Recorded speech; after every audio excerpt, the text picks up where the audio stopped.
আধুনিক প্রযুক্তি, social media, AI, internet ব্যবহারে ইসলামের দৃষ্টিভঙ্গি কি? বর্তমান সময়ে মুসলমান তরুণদের সবচেয়ে বড় নৈতিক চ্যালেঞ্জ কি?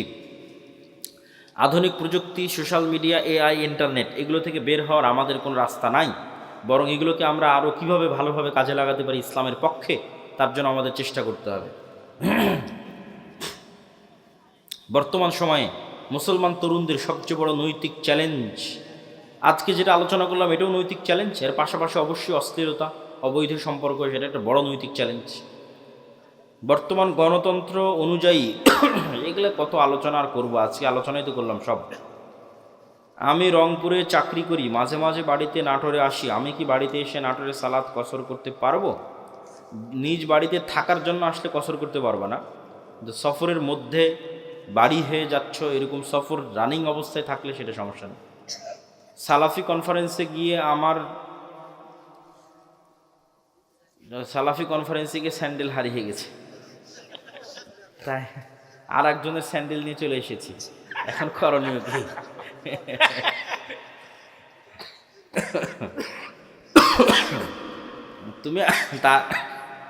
তুমি তার নামে কিছু অর্থ দান করে দিও আল্লাহর রাস্তায়, এখানে আর করণীয় বলার মতো কিছু নাই। আসলে অর্থনৈতিক ইবাদত দিয়ে এই ধরনের ছোটোখাটো ভুল ত্রুটি থেকে বাঁচতে হবে, যেটা বক্তব্যের শুরুতে বলেছি। বাড়িতে বা ঘরের মধ্যে চিকা খুব অত্যাচার করে, এই চিকা কি পানিতে ডুবিয়ে রেখে মারা যাবে?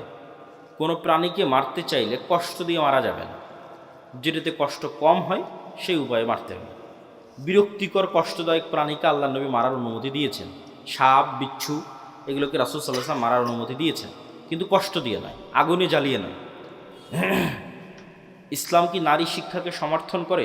বর্তমান সমাজের প্রয়োগ কেমন হওয়া উচিত? রাসূল সাল্লাল্লাহু আলাইহি ওয়াসাল্লামের যুগে আয়েশা রাদিয়াল্লাহু তাআলা আনহার কাছে ওমর রাদিয়াল্লাহু তাআলা এবং সাহাবীরা যেতেন মাসলা মাসাইল ফতোয়া নেওয়ার জন্য। তাহলে একটা নারী কী পরিমাণ জ্ঞানের অধিকারী হলে দ্বিতীয় খলিফা ওমরের মতো জ্ঞানী মানুষ আর আব্দুল্লাহ বিন আব্বাস, আব্দুল্লাহ বিন ওমরের মতো জ্ঞানী মানুষেরা তার কাছে যায় যে এটা বুঝতে পারতেছেন এটার মাসলা কী হবে বলে দেন। তাহলে নারীদের জ্ঞান অর্জনের পথে বাধা হলে তো সেটা ইসলামের প্রথম যুগেই বোঝা যেত। বরং নারীরা জ্ঞানী হলেই তারা তাদের সন্তান সন্ততিকে ভালোভাবে মানুষ করতে পারবে, কিন্তু কোন জ্ঞান অর্জন করতেছে, কিভাবে অর্জন করছে, এটা হলো দেখার বিষয়। জ্ঞান অর্জন করতেই হবে, কোন জ্ঞান? যদি জ্ঞান হয় অশ্লীলতার, সেটা তো আমাদের সমাজকে ধ্বংস করে দেবে। যদি জ্ঞান হয় ফ্রি মিক্সিংয়ের মাধ্যমে, তাহলে ওই জ্ঞানের তো কোনো দাম নাই। ইজ্জত নষ্ট করে, লজ্জা নষ্ট করে, শালীনতা নষ্ট করে জ্ঞানের কোনো দাম নাই। লজ্জা এবং শালীনতা বজায় রেখে দিনের জ্ঞান এবং পাশাপাশি প্রয়োজনীয় দুনিয়ার জ্ঞান। একাই জবাই করতে পারবে, মেয়েরাও জবাই করতে পারবে, কোনো সমস্যা নেই। বিসমিল্লাহ আল্লাহু আকবার বললে পৃথিবীর সব প্রাণী হালাল, যা পৃথিবীর যে সমস্ত প্রাণী হালাল তার সবই হালাল বিসমিল্লাহ আল্লাহু আকবার বললে। আধুনিক ফ্যাশন ও পোশাকের ক্ষেত্রে পর্দার সীমা কোথায়? পর্দার সীমার নির্ধারণ হবে লজ্জার উপর ভিত্তি করে। মানুষের লজ্জা কতটুকু, মানুষের লজ্জা কতটুকু, এটাই নির্ভর করতেছে এই বিষয়টা নির্ধারণ করার জন্য। আপনি যদি সৌদি আরবে যান, আপনি যদি আফগানিস্তানে যান, তাহলে প্যান্ট শার্ট পরে ঘুরতেও আপনাকে লজ্জাবোধ হতে পারে, কিন্তু বাংলাদেশে আপনাকে প্যান্ট শার্ট পরে ঘুরতে লজ্জাবোধ হবে না, ইউরোপ আমেরিকা লজ্জাবোধ হবে না। তাহলে লজ্জার মাত্রাটা কোন লেভেলে আছে? আবার বাংলাদেশে দেখা যাচ্ছে কেউ যদি হাফ প্যান্ট অথবা 3/4, বিশেষ করে হাফ প্যান্ট পরে ঘুরে, তাহলে লজ্জাবোধ হতে পারে। কিন্তু ভারতেই যদি যান হাফ প্যান্ট পরে ঘুরেন, কোনো লজ্জা নেই। ইউরোপ আমেরিকায় যান, সবাই হাফ প্যান্ট পরে ঘুরতেছে, কোনো লজ্জা নাই। তাহলে এটা লজ্জার মাত্রার উপর নির্ভর করতেছে, এক নাম্বার। দুই নাম্বার, আল্লাহ সুবহানাহু ওয়া তাআলা যে সীমা দিয়েছে সেটা তো আছে। আল্লাহ পুরুষদের জন্য যে সীমা দিয়েছে সেটা তো আছে, নারীদের জন্য যে সীমা দিয়েছে সেটা তো আছে। কিন্তু সেটার উপরেও যে আপনি বোরখা কেমন পড়তেছেন, আটোশটো পড়তেছেন কিনা, মুখ ঢাকতেছেন কিনা, এগুলো সব নির্ভর করতেছে অন্তরের লজ্জার উপর। তো লজ্জাশীলা হওয়াটা অন্তরের বিষয়। আপনি বোরখা পরে পুরুষ মানুষের সাথে কথা বললেন, এটা তো পর্দা হলো না। তাহলে তো আপনি পর্দা বুঝলেন না, আপনি মনে করলেন পর্দা মানে পোশাক। পর্দা মানে তো পোশাক নয়, পোশাক পর্দার একটা অনুষঙ্গ, এবং বেপর্দা অনেক বড় শাস্তি। আদম আলাইহিস সালাতু ওয়াস সালাম এবং হাওয়া আলাইহিস সালাতু ওয়াস সালামকে জান্নাতে সর্বপ্রথম শাস্তি দেওয়া হয়েছে উলঙ্গ হওয়ার মাধ্যমে, জামা খুলে নেওয়ার মাধ্যমে। এটা অপমান, কিন্তু আমরা ওই শাস্তি ও অপমানটাকে নিজেদের জন্য সাজসজ্জা এবং ফ্যাশন বানিয়ে নিয়েছি। তাহলে আমাদেরকে আল্লাহ এবং আল্লাহ রসুলের সীমা বুঝতে হবে এবং ওই সীমার প্রয়োগ হবে অন্তরের তাকওয়া এবং অন্তরের লজ্জা অনুযায়ী। যে মেয়ে যত লজ্জাশীলা সে তেমন ঢিলে ঢালা পোশাক পরবে, সে তত পুরুষ সমাজ থেকে নিজেকে দূরে রাখার চেষ্টা করবে, পুরুষদের সংমিশ্রণ থেকে। নামাজরত ব্যক্তির কতটুকু সামনে দিয়ে চলাচল করা যাবে? নামাজরত ব্যক্তির সামনে দিয়ে একটা ছাগল চলাচল করে চলে যাবে এরকম একটা দূরত্ব বজায় রেখে, তথা 2 হাত বা 3 হাত এরকম একটা দূরত্ব বজায় রেখে চলাচল করা যাবে। তবে সেক্ষেত্রে সূত্রা ব্যবহার করা সবচেয়ে ভালো, এবং নামাজি যখন সালাতে দাঁড়াবে তখনই তিনি সূত্রা দিয়ে সালাতে দাঁড়াবেন, এটা সবচেয়ে উত্তম।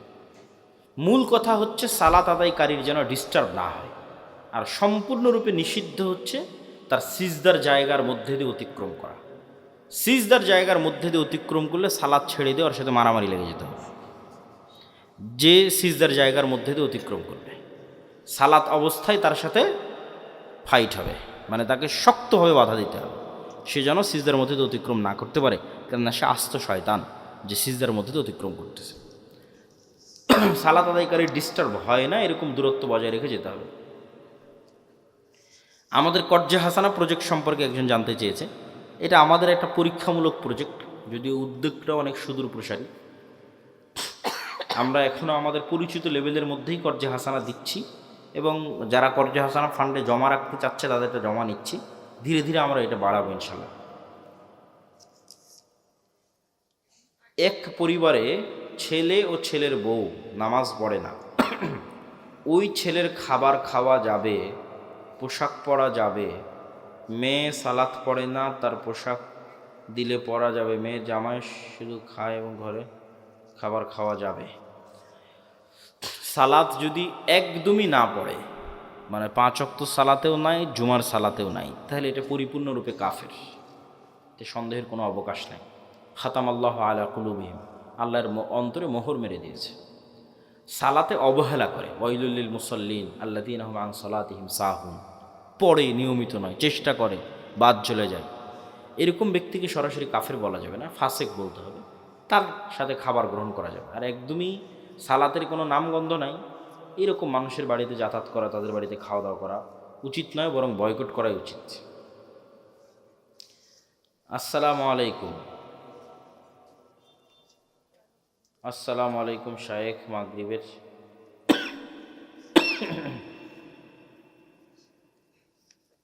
ফেতরার চাউল, এখনো তো রমজান মাস কি চলে আসছে নাকি যে ফেতরার প্রশ্ন শুরু হয়ে গেল?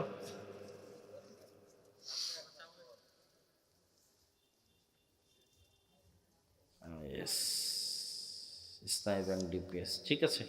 প্রশ্ন তো মোটামুটি শেষ। আমরা বৈঠক শেষের দোয়া পড়ি, সুবহানাকা আল্লাহুম্মা ওয়া বিহামদিকা আশহাদু আল্লা ইলাহা ইল্লা আনতা। পরকালমুখী জীবন ব্যবস্থা, বস্তুবাদী নয়, দুনিয়ামুখী নয়। কল্পনা করেন আজকে এই পুরো বাংলাদেশের মানুষ আন্দোলন, মিছিল, মিটিং, ভোট করে আমাকে প্রধানমন্ত্রী বানিয়ে দিল। কল্পনা করেন, আমি কালকে বললাম বাংলাদেশে আজ থেকে ইসলামী আইন চলবে। আমার এই ঘোষণার পরেই ভারত এবং আমেরিকা বাংলাদেশকে অর্থনৈতিকভাবে বয়কট করবে না? করবে না? করবে। যেমন ইরানকে বয়কট করেছে, যেমন ভেনেজুয়েলার প্রধানমন্ত্রীকে উঠিয়ে নিয়ে চলে গেছে, তো বয়কট করবে। তো যখন বয়কট করবে তখন এই দেশের যে সুযোগ সুবিধাগুলো আপনি এখন ভোগ করতেছেন, এখন এই যে বিদ্যুৎ চলতেছে, ডলার আসতেছে, প্রবাসীরা কাজ করতেছে, ইউরোপ আমেরিকায় অসংখ্য প্রবাসী আছে, বিজনেস চলতেছে, এলসি হচ্ছে, কত কি আছে, এগুলো সব একদিনে ডাউন হয়ে যাবে, এবং এই ডাউন করার ক্ষমতা তাদের আছে। এই একদিনে যখন ডাউন হয়ে যাবে তখন আপনিও 1 সপ্তাহ 10 দিনের মধ্যে বলবেন, রাখো তোমার এই আবদুল্লাহর ইসলাম আর মোহাম্মদ ইসলামের ইসলাম, আমাদের আগের জীবনই ভালো ছিল। কারেন্ট নাই, বিদ্যুৎ নাই, এসি নাই, ফ্রিজ নাই, ডলার নাই, টাকা নাই, পয়সা নাই, কিসের ইসলাম? তখন আপনি আবার পরের দিন আন্দোলন, মিছিল, মিটিং করে নামিয়ে দেবেন। তাহলে অন্তত এই দেশের 20% মানুষ যতক্ষণ এই বিশ্বাসের উপর অটল না হবে যে পরকাল আসল, কিসের দুনিয়া, কাদের মতো? আসহাবুল উখদুদ, সূরা বুরুজের ওদের মতো। ওয়ামা নাকামু মিনহুম ইল্লা ইউমিনু বিল্লাহিল আজিজিল হামিদ, পুরো একটা সম্প্রদায় আগুনের মধ্যে ঢুকে যাচ্ছে, মা সন্তান সহ আগুনের মধ্যে ঢুকে যাচ্ছে। কি সেই ইমান বিল গায়েব যে শান্ত শিষ্ট আরামের বাড়িঘর রেখে আগুনের মধ্যে জ্বলে মরে যাচ্ছে? কি সেই ইমান বিল গায়েব? ওই ইমান বিল গায়েব হচ্ছে এটা যে ওই আসহাবুল উখদুদ ওরা দেখতে পাচ্ছে, নিশ্চিত দেখতে পাচ্ছে যে আমার সামনে জ্বলন্ত আগুন, এটা আগুন নয়, এটা জান্নাত। বলেন আল্লাহু আকবার। আর পিছনে যে আমার শান্তির বাড়িঘর আছে ওখানে জাহান্নামের আগুন জ্বলতেছে। ওরা দেখতে পাচ্ছে যে ওখানে জাহান্নামের আগুন জ্বলতেছে। ওটাকে ওরা বাড়িঘর হিসেবে দেখতে পায়নি, ওখানে দেখতে পাচ্ছে ওখানে জাহান্নামের আগুন জ্বলতেছে, আমি ওখানে গেলে পুড়ে মরে যাব। আর যে সামনে জ্বলন্ত আগুন, এটা তো জান্নাত। অন্তত 20-30% মানুষের ইমান যতক্ষণ ওই লেভেলে না যাবে ততক্ষণ কিসের আপনি ইসলাম কায়েম করবেন? সম্ভব নয়। বাংলাদেশের মানুষই এতটা দুর্নীতিগ্রস্ত, এতটা বস্তুবাদ, এতটা দুনিয়াবাদীর সাথে আক্রান্ত, এর আপনাকে টিকতে দিবে না, সম্ভব নয়। প্রত্যেকটা রন্ধ্রে রন্ধ্রে টাকার পাগল, ক্ষমতার নেশাগ্রস্ত লোকজন আছে। অন্তত 20% থেকে 30% মানুষের ইমান লাগবে ইমান বিল গায়েবে সর্বোচ্চ লেভেলের, পরকালমুখী, দুনিয়া বিমুখ। আর 20-30% মানুষের লাগবে পূর্ণাঙ্গ তাওহীদ। আল্লামা ইকবাল লিখেছেন, এ দৌর আপনি বারাহিম কি তালাশ মে হ্যাঁ, যে আজকের যুগের মুসলমানদের সকল সমস্যার সমাধানের একটাই রাস্তা, এই যুগের ইব্রাহিম লাগবে। এই যুগের ইব্রাহিম কোথায়? আজ থেকে 5000 বছর আগে ইব্রাহিম আলাইহিস সালাম এসেছিল, পূর্ণাঙ্গ শতভাগ তাওহীদে বিশ্বাসী। ওই পূর্ণাঙ্গ শতভাগ তাওহীদে বিশ্বাসী ইব্রাহিম কোথায়? আজকের মুসলিম উম্মার মধ্যে ওই ইব্রাহিম লাগবে। তাহলে মুসলমানদের মুক্তির যাত্রা শুরু হয়ে যাবে। হ্যাঁ, আপনাদের মতো যারা আহলে হাদিস এবং সালাফি আছে তারা বড় শিরক, বড় বেদাত থেকে অনেকটাই মুক্ত, কিন্তু পূর্ণাঙ্গ শতভাগ তাওহীদের অনুসারী নয়। কিভাবে? এটা আপনাকে বুঝিয়ে বলি যে কেমনে আপনি পূর্ণাঙ্গ শতভাগ তাওহীদের অনুসারী নন। ঠিক আছে, আপনি কবর মাজারে গিয়ে সিজদা দেন না, তাবিজ কবজ ব্যবহার করেন না, কিন্তু এই আপনি বিড়ি সিগারেটে আসক্ত। তাহলে যখন আপনি বিড়ি সিগারেটে আসক্ত তখন আপনার ইলাহ ওই বিড়ি সিগারেট। আমি বলিনি, আল্লাহ নিজে কোরআনে বলেছে যে তার নফস ইলাহু হাওয়া, তার ইলাহ হচ্ছে তার নিজের অন্তরের কামনা। ঠিক আছে, আপনি কবরকে ইলাহ মানেননি, কিন্তু ইলাহ তো আপনার নিজের নফসকে বানিয়ে রেখেছে। ইলাহ তো কোনো অবৈধ প্রেমিকাকে বানিয়ে রেখেছে, ইলাহ তো টাকার নেশাকে বানিয়ে রেখেছে, ইলাহ তো ক্ষমতার নেশাকে বানিয়ে রেখেছে। ওই টাকার জন্য আপনি সব করতে পারেন, হালাল হারামের বাস বিচার নাই। ওই ক্ষমতার জন্য আপনি সব করতে পারেন, ওই নারীর জন্য সব করতে পারেন, মনের প্রবৃত্তি পূরণ করার জন্য সব করতে পারেন। তাহলে তো আপনি শতভাগ তাওহীদপন্থী নন। তাহলে তো আপনি ইব্রাহিম আলাইহিস সালামের মতো হতে পারলেন না, যে ইব্রাহিম আলাইহিস সালাম, ইসমাঈল আলাইহিস সালাম আসলামা ওয়া তাল্লাহু লিল জাবিন, নিজের ইচ্ছার বিরুদ্ধে গিয়ে সন্তানকে জবাই করতেছে, আর সন্তান নিজের ইচ্ছার বিরুদ্ধে গিয়ে জবাই হওয়ার জন্য রাজি হয়ে যাচ্ছে। কেন? সিদ্ধান্তটা আল্লাহর। এটা হলো শতভাগ তাওহীদ, যে আল্লাহর সিদ্ধান্তের সামনে পরিপূর্ণ আত্মসমর্পণ। তাহলে শতভাগ তাওহীদপন্থী 20% থেকে 30% মানুষ, আর ইমান বিল গায়েবে সর্বোচ্চ স্তরের 20-30% মানুষ হওয়া ছাড়া পূর্ণাঙ্গ ইসলামী বিপ্লব সম্ভব নয়। এই দাওয়াত আজকে আমি দিচ্ছি না, এই দাওয়াত শাহ ইসমাইল শহীদ দিয়ে গেছে আজ থেকে 100-150 বছর আগে। ওনার একটাই দাওয়াত ছিল যে আমাদের পূর্ণাঙ্গ ইসলামী বিপ্লবের আগে মানুষকে শতভাগ পূর্ণাঙ্গ তাওহীদে বিশ্বাসী হতে, নাহলে পূর্ণাঙ্গ ইসলামী বিপ্লব সম্ভব নয়। শতভাগ তাওহীদে বিশ্বাসী এবং ইমান বিল গায়েবে ইয়াকিন আছে এরকম 20-30% মানুষ লাগবে পুরো বাংলাদেশের। তাহলে এর উপর ভিত্তি করে পূর্ণাঙ্গ ইসলামী বিপ্লব কায়েম হবে।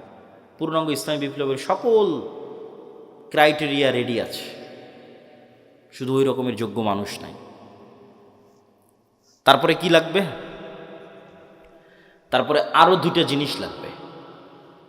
এক, আমি পূর্ণাঙ্গ তাওহীদপন্থী মানুষ, ঠিক আছে, আমি পূর্ণাঙ্গ ইমান বিল গায়ব অর্জন করলাম, ঠিক আছে, কিন্তু নেতা হওয়ার জন্য আরও 2টা জিনিস লাগবে। ওই 2টা জিনিস পূরণ না করতে পারলে নেতা হতে পারবেন না। একটা হচ্ছে আল্লাহ সুবহানাহু ওয়া তাআলা এই পৃথিবী যেই ফাংশনের উপর ডেভেলপ করেছে ওই ফাংশন আপনাকে ইউজ করতেই হবে। তো এই পৃথিবীতে নেতা হওয়ার ফাংশন হচ্ছে জ্ঞান এবং শিক্ষা, এটা আল্লাহই দিয়ে রেখেছে।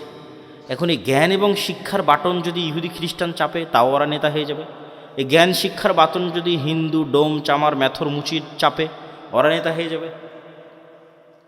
আল্লাহ কখনো তার রুলস ভাঙ্গেন না। এখন এই নাটোর, এই এলাকার নাম কি,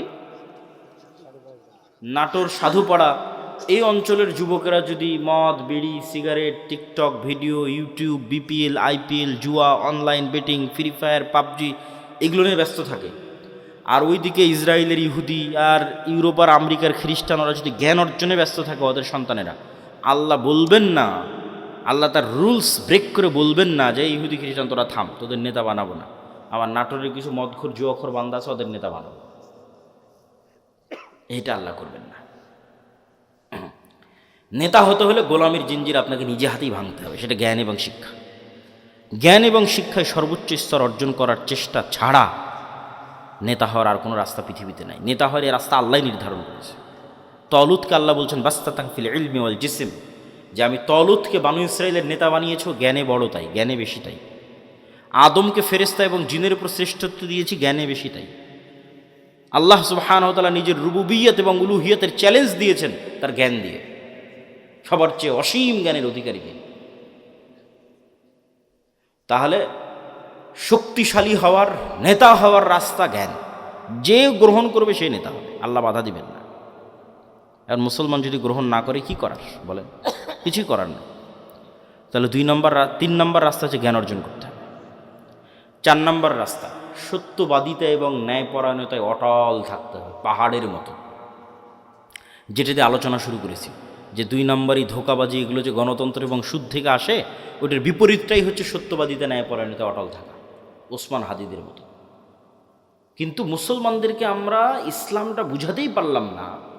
বাংলাদেশের OC, DC, SP, AC land, sub registrar, সচিবালয়ে কত সচিব বসে আছে, আমরা তো বাহির থেকে তো এসে আর আমাদের কেউ গোলাম করতেছে না, আমাদের লোকজনই তো গোলাম, বাংলাদেশের নাগরিকেরাই তো গোলাম, বাহির থেকে এসে কেউ গোলাম করতেছে না তো। এই সমস্ত পদে যারা বসে আছে এরা টাকার কাছে বিক্রি হয়ে যায়, অথচ এরা সালাত আদায় করে, এরা হজ করে, এরা ওমরা করে, এরা মসজিদ মাদ্রাসায় যে কমিটি, বিশেষ অতিথি, প্রধান অতিথি, এরা সবাই আছে, কিন্তু নিজ চেয়ারে যখন বসতেছে তখন 2 নম্বরই করতেছে। তাহলে এরা কি মনে করেছে? এরা মনে করেছে ঠিক আছে, আমি সচিবালয়ে বসে এসিল্যান্ড, সাব রেজিস্ট্রার যা আছে সব হয়ে যত পারি 2 নম্বরই সুদ ঘুষ দিয়ে টাকা ইনকাম করব, আর নামাজ পড়ে, হজ করে আর দান করে ওটাকে মাফ করে নেব। নাউজুবিল্লাহ। তাহলে আমরা হুজুররা এটা বুঝাতে পারিনি, আলেম ওলামা বুঝাতে পারিনি যে ইসলাম কি। এটা তো মুনাফিকই, সে তো মুনাফিক, তার অন্তরে তো ইমানই ঢোকেনি। তার সালাত কি, তার সিয়াম কি, তার হজ কি, সে তো মুনাফিক। রাসূলুল্লাহ সাল্লাল্লাহু আলাইহি ওয়াসাল্লামের স্পষ্ট হাদিস, ইজা তুমি না খানা, তাকে যে আমানতের দায়িত্ব দেওয়া হয়েছে ওটার খেয়ানত করে যে মুনাফিক, ওর অন্তরে ইমান ঢোকেনি। লা ঈমান লিমান লা আমানাতা লাহু। তাহলে মুনাফিকের হারাম টাকার, দুর্নীতির টাকার কিসের ইবাদত? বরং ওর উল্টাটা, ও যদি কোনো বড় ইবাদত নাও করে, কোটি কোটি টাকা দান নাও করে, তাহাজ্জুদের রাতের সালাত নাও আদায় করে, হজ নাও করে, শুধু ওর যে চেয়ারে বসে আছে ওসি, ডিসি, এসপি, মন্ত্রী, সচিব, এসিল্যান্ড, এই চেয়ারে চুল পরিমাণ অন্যায় না করে, তাহলে এদের হজের চেয়ে, এদের রাতের তাহাজ্জুদের সালাতের চেয়ে এবং অন্যদের কোটি কোটি টাকা দানের চেয়ে সে শ্রেষ্ঠতম নেকির অধিকারী হবে। রাসূলুল্লাহ সাল্লাল্লাহু আলাইহি ওয়াসাল্লাম বলেছেন, সাবআতু ইউযিল্লুহুমুল্লাহ ইয়াওমা লা যিল্লা ইল্লা যিল্লুহু। 1 নম্বরে ইমামুন আদিল। 7 শ্রেণীর যারা বিশেষ আল্লাহর ছায়া পাবে, এখানে সবাই আছে, নামাজি আছে, দানবীর আছে, সবাই আছে, কিন্তু 1 নম্বরে জায়গা দেওয়া হয়েছে পদে বসে ন্যায়পরায়ণ যে। ও তো এমনি সবচেয়ে বড় নেকির কাজ, ওর জন্য তো এমনি জান্নাত। ও তো আল্লাহর গুণে গুণান্বিত হয়েছে। আল্লাহ যেমন বিচারের আসনে বসে শতভাগ ন্যায়পরায়ণ, আল্লাহ যেমন রাজত্বের আসনে বসে শতভাগ ন্যায়পরায়ণ, আল্লাহর মহৎ গুণ হচ্ছে আল্লাহ ন্যায়পরায়ণ, আল্লাহ জুলুম করেন না। ইন্না হারামতু যুলমা আলাইয়া। মানুষ হয়ে যে আল্লাহর গুণে গুণান্বিত হতে পারে, আল্লাহু আকবার, এটা কত বড় ইবাদত যে মানুষ হয়ে ওসি তারপরে ডিসি, এসিল্যান্ড, সাব রেজিস্ট্রার, সচিব, এই চেয়ারে বসে সে দুর্নীতি করবে না, ন্যায় করবে, এটা অনেক বড় ইবাদত। আর এই চেয়ারে বসে দুর্নীতি করে সেই টাকা দিয়ে হজ করবে, সেই টাকা দিয়ে মসজিদ মাদ্রাসায় দান করবে, এটা মুনাফিক। আমরা মানুষকে দিন বুঝাতে পারিনি। রাজনীতিবিদদের হাতে ক্ষমতা নেই, ক্ষমতা এদের হাতে। রাজনীতিবিদরা তো 5 বছরের জন্য আসে যায়, ভোট করে, কিন্তু এদের চাকরিতে রিটায়ার্ড না হওয়া পর্যন্ত থাকে। এরা যদি বলে যে আজ থেকে আমরা বিক্রি হব না কোনো দলের কাছে, দেশ একদিনে ঠিক হয়ে যাবে, একদিনে। তো এরা কাদের ঘরের সন্তান? আমাদের ঘরের সন্তান, আমাদের ছেলে মেয়ে। পুলিশে কারা, আর্মিতে কারা, সচিবালয়ে কারা, বিসিএস পরীক্ষা কারা দেয়? আমার আপনার ছেলে মেয়ে। এদের আমাদের ঠিক করতে হবে দাওয়াত দিয়ে। নতুন প্রজন্মকে সত্যবাদিতা এবং ন্যায়পরায়ণতা অটল হতে হবে। এটাই তো গোলামি থেকে মুক্তির রাস্তা। ওই দিন থেকেই তো দেশ স্বাধীন। সম্মানিত উপস্থিতি, তাহলে 2টো পয়েন্ট বললাম নেতা হওয়ার, এক শিক্ষা এবং জ্ঞান, আর এক সত্যবাদিতা এবং ন্যায়পরায়ণতা। থাকলেই মানুষ নেতা হয়ে যাবে, অটোমেটিক নেতা হয়ে যাবে, কিচ্ছু করা লাগবে না, আল্লাহ নেতা বানিয়ে দিবে তাকে। আর এবার 4 নাম্বার পয়েন্ট, যেটিতে বক্তব্যের শেষের দিকে যাব, সেটা হচ্ছে এই গুণে গুণান্বিত মানুষেরা যখন আসবে, যারা তাওহীদে বিশ্বাসী, ঈমান বিল গায়বে ইয়াকিন রাখে, জ্ঞানে সর্বোচ্চ, আবার তাকে কেনা যায় না, এই মানুষগুলো পৃথিবীর জন্য হুমকি। এদের উপর জুলম নেমে আসবে, এদের উপর বাধা নেমে আসবে, এদের উপর অত্যাচার নেমে আসবে। এই জন্য এদের বাঁচার রাস্তা হচ্ছে আল্লাহর সাহায্য। এদের বাঁচার রাস্তা কি? দুনিয়ার শক্তি দিয়ে বাঁচার কোনো রাস্তা নেই। মুসলমানদের অতীতে, আজ, ভবিষ্যতে দুনিয়ার শক্তি দিয়ে বাঁচার কোনো রাস্তা নেই। মুসলমানদের বাঁচার রাস্তা আল্লাহর সাহায্য। আল্লাহর সাহায্য পাওয়ার 2টা বড় রাস্তা, 2টা বড় সিক্রেট রেসিপি আজকে দিয়ে বক্তব্য শেষ করব। যে মুসলমানদের জন্য আল্লাহর সাহায্য নিশ্চিত করার 2টা বড় রাস্তা, এক সালাত আর এক জিকির। সালাতের মধ্যে সবচেয়ে বড় পাওয়ারফুল হচ্ছে রাতের সালাত। সালাত হচ্ছে এমন এক টেকনোলজি,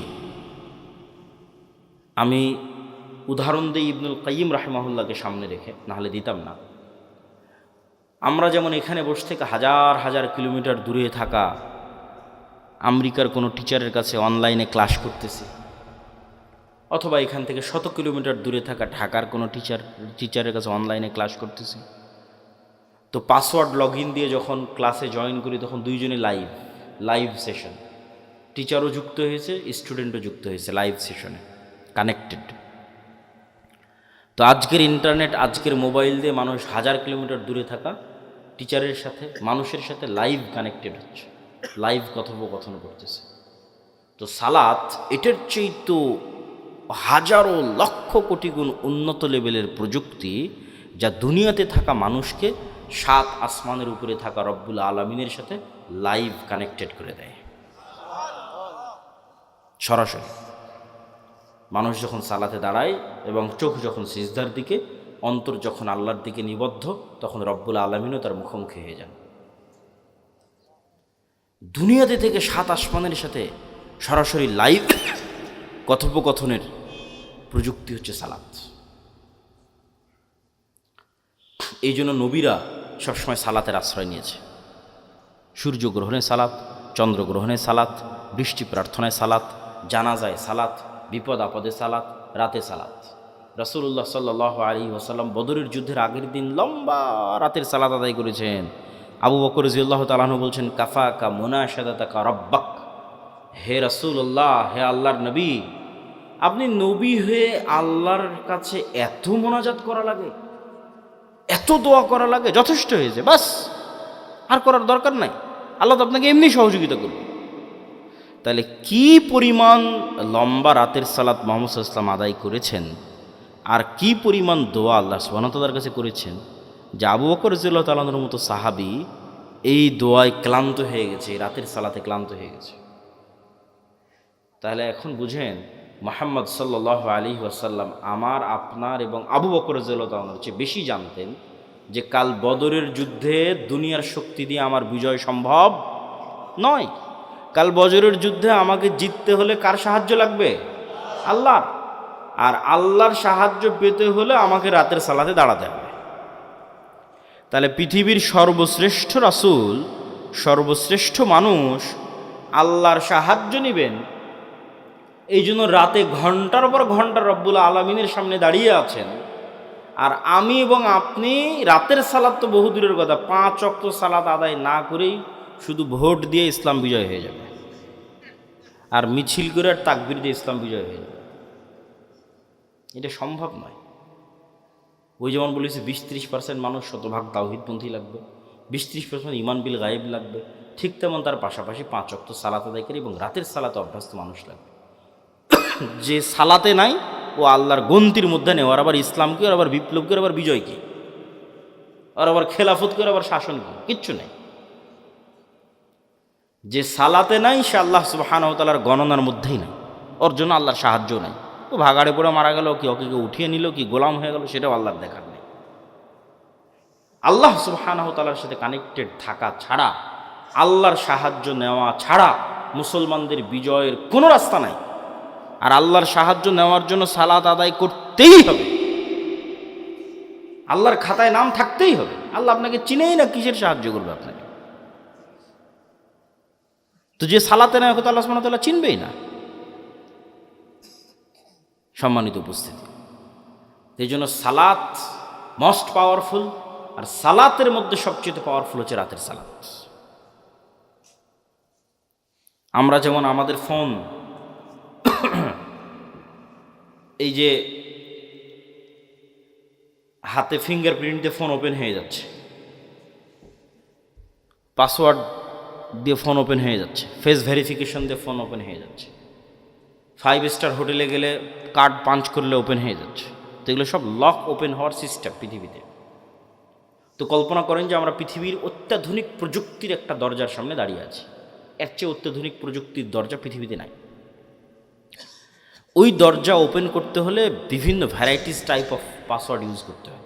যেমন নির্ধারিত সময়ে আসতে হয়, নির্ধারিত সময় ছাড়া খোলে না। আবার নির্ধারিত ফরম্যাট ছবি, পিকচার ওখানে আপলোড করা আছে, ওইটার সাথে মিলতে হয়। আবার ওই প্রতিটা ফরম্যাটের সাথে নির্ধারিত সাউন্ড আছে, ওটাও মিলতে হয়। যেমন ধরেন আমি এই ফরম্যাটে দাঁড়ালাম, এটার সাথে একটা সাউন্ড আছে আলহামদুলিল্লাহ রাব্বিল আলামিন। রুকুর ফরম্যাটে দাঁড়ালাম, ওটার সাথে একটা সাউন্ড আছে সুবহান রাব্বিল আযীম। টাইম মিলতে হবে, ফরম্যাট মিলতে হবে, আওয়াজ মিলতে হবে, তারপরে ওই দরজাটা খুলবে, তার আগে দরজা খুলবে না। তো এইরকম সালাত এর চেয়েতেও টপ লেভেলের উন্নত প্রযুক্তি, যা রব্বুল আলামিনের সাহায্যের দরজা, রব্বুল আলামিনের সাথে যোগাযোগের দরজা উন্মুক্ত করে দেয় হচ্ছে সালাত। এই সালাত ছাড়া আমাদের বাঁচার কোনো রাস্তা নেই, সালাত ছাড়া আমাদের উদ্ধার হওয়ার কোনো রাস্তা নেই। 2 নম্বর হচ্ছে জিকির। জিকিরের মধ্যে সবচেয়ে গুরুত্বপূর্ণ হচ্ছে সকাল সন্ধ্যার জিকির। সকাল সন্ধ্যার জিকির দিয়ে আল্লাহ কোরআন পরিপূর্ণ করে রেখেছে, যদিও আমরা এটাকে খুবই অবহেলা করি। সকাল সন্ধ্যার জিকির। জিকির কেন পাওয়ারফুল? জিকির কেন পাওয়ারফুল এটা বুঝতে হলে আপনাকে বুঝতে হবে আওয়াজ কেন পাওয়ারফুল, সাউন্ড কেন পাওয়ারফুল। সাউন্ড কি আবার পাওয়ারফুল হতে পারে? আওয়াজ কি পাওয়ারফুল হতে পারে? শব্দ এবং বাক্য কি পাওয়ারফুল, শক্তিশালী হতে পারে? এটাই আগে বুঝতে হবে। আজকের আধুনিক সভ্যতা টিকে আছে, এই যে ক্যামেরা, এই যে মোবাইল, কম্পিউটারে টিকে আছে এই আলোর তরঙ্গের মধ্যে ডাটা ট্রান্সফার করার ক্ষমতা, এটার উপর। আমি এখানে বলতেছি, আমার এই কথাটা আলোর মধ্যে দিয়ে এই মোবাইল হয়ে, নেটওয়ার্কের টাওয়ার হয়ে আমেরিকায় গিয়ে এখন বাজতেছে, ইউরোপ, সৌদি, কুয়েত, কাতার, ঢাকা, রাজশাহী থেকে এখনই বাজতেছে। তো এই যে এই আলো যে আমার এই কথা বহন করতে পারে, ডাটা ট্রান্সফার করতে পারে, এটা আমরা জানতাম না, মানুষ জানতো না, এটা আগে থেকেই ছিল। ওটা আমরা জেনে কাজে লাগাতে পেরেছি, এটাই আমাদের আধুনিক সভ্যতা, এটার উপরে টিকে আছে। আর একটা প্রযুক্তি যেগুলোর ধারে কাছে বিজ্ঞান নাই, কিন্তু এটা সবচেয়ে উন্নত প্রযুক্তির প্রযুক্তি, সেটা হচ্ছে শব্দভিত্তিক, আওয়াজ ভিত্তিক প্রযুক্তি, যেটার কিছু জ্ঞান আল্লাহ সুলাইমান আলাইহিস সালাতু ওয়াস সালামকে দিয়েছিলেন। কিছু জ্ঞান, যেমন আমি এতক্ষণ যে চিল্লাচ্ছি, আমি কিন্তু শব্দ এবং আওয়াজে উচ্চারণ করতেছি। এখানে যদি একটা চাইনিজ বসে থাকতো, ও খেলে আওয়াজই শুনতে পেত।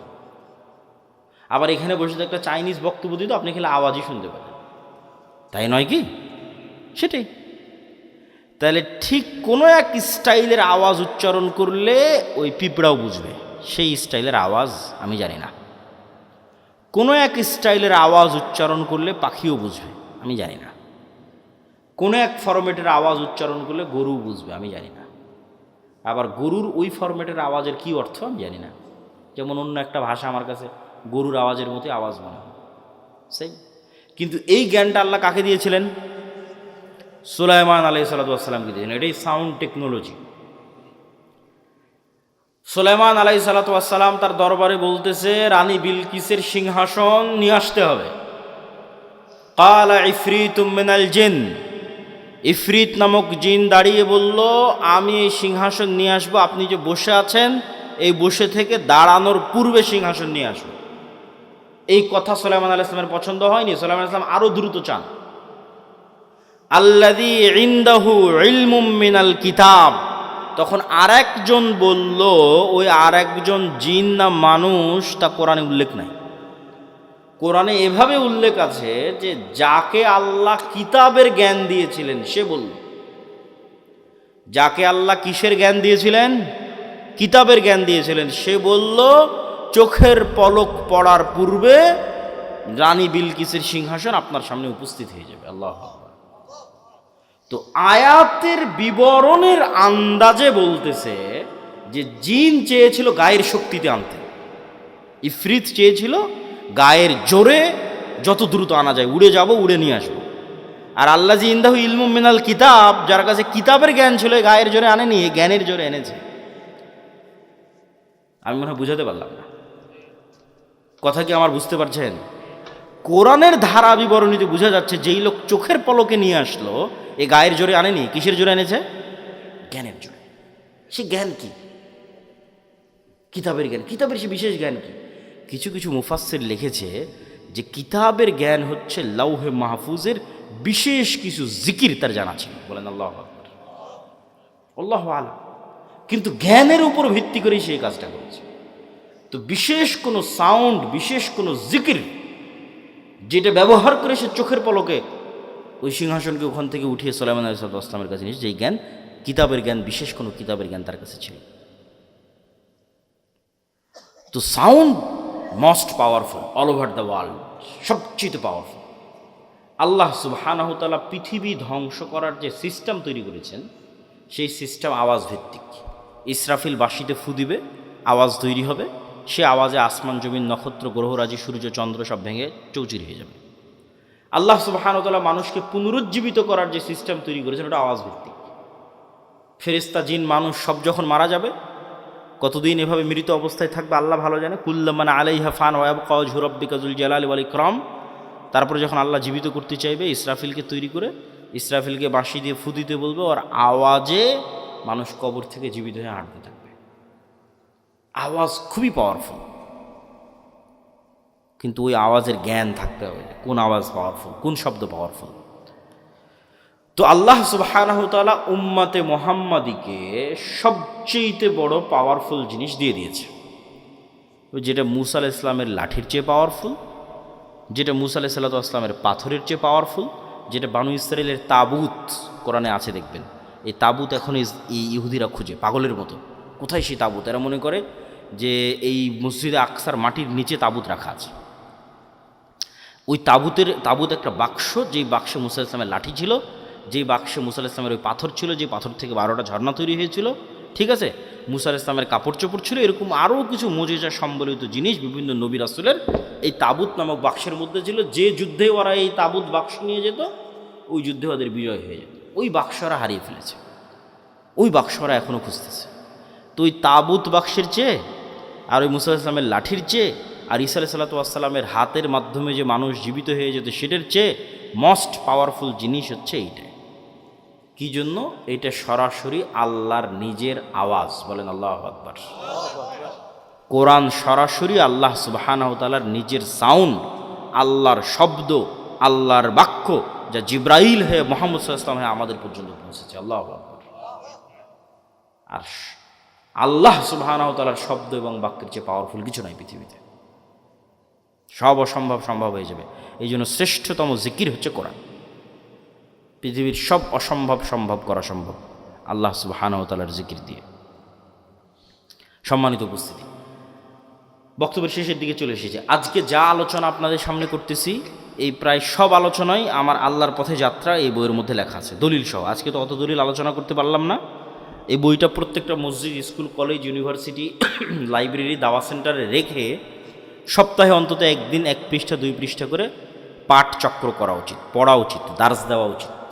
এর সাথে কোনো দল মত কোনো কিছুর সম্পর্ক নাই। সব মুসলমানের জন্য, জানার জন্য, জ্ঞান অর্জনের জন্য, ঈমান বিল গায়ব এবং তাওহীদে ইয়াকিন তৈরি করার জন্য। এবং মুসলমানদের গোলামি থেকে আজাদির জন্য কি দরকার তা জানার জন্য প্রত্যেক মসজিদ, প্রত্যেক মাদ্রাসা, স্কুল, কলেজ, ইউনিভার্সিটি, দাওয়া সেন্টার, লাইব্রেরি তে রেখা অন্তত প্রতি সপ্তাহে 1-2 পৃষ্ঠা করে পড়া উচিত। পাশাপাশি আব্দুর রহিমের একটা নতুন বই এসেছে, রাসূল সাল্লাল্লাহু আলাইহি ওয়াসাল্লাম দেখতে যেমন ছিলেন, এই বইটাও মূল্যায়ন করতে পারেন। আর মাসিক আল ইতিসাম, এই যে আপনাদের কাছে আসলাম 2023 না 22 সালে একবার আসতে চেয়েছি, করোনার কারণে আসা হয়নি, বন্ধ হয়ে গেছে। তাহলে আজ আসতেছি প্রায় 3 বছর 4 বছর পর, আবার কবে আসার সুযোগ হবে তার গ্যারেন্টি নেই।